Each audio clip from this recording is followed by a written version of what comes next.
കിച്ച് and അതി daily വ്ലോഗ്സിലേക്ക് എല്ലാവർക്കും സ്വാഗതം. ഇന്നൊരു എഡ്യൂക്കേഷണൽ വീഡിയോ ആണ്. പൈൽസ് അഥവാ ഹെമറോയിഡ്സ്. അതിനെക്കുറിച്ച് നിങ്ങൾക്ക് അറിയേണ്ടതെല്ലാം ഈ വീഡിയോയിലുണ്ട്.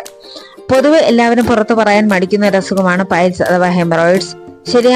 ശരിയാവണ്ണം അതിന് ചികിത്സ എടുത്തില്ലെങ്കിലോ ശരിയായ സമയത്ത് അതിന് ചികിത്സ എടുത്തില്ലെങ്കിലോ വളരെ മോശകരമായി നമ്മുടെ ആരോഗ്യത്തിനെ അത് ബാധിക്കാം. അനീമിയ പോലുള്ള കണ്ടീഷനുകളിലേക്ക് ചെന്ന് നയിച്ചേക്കാം. നമ്മുടെ കാലിലെ വെരിക്കോസ് വെയിൻസിനെ കുറിച്ച് എല്ലാവർക്കും അറിയായിരിക്കും.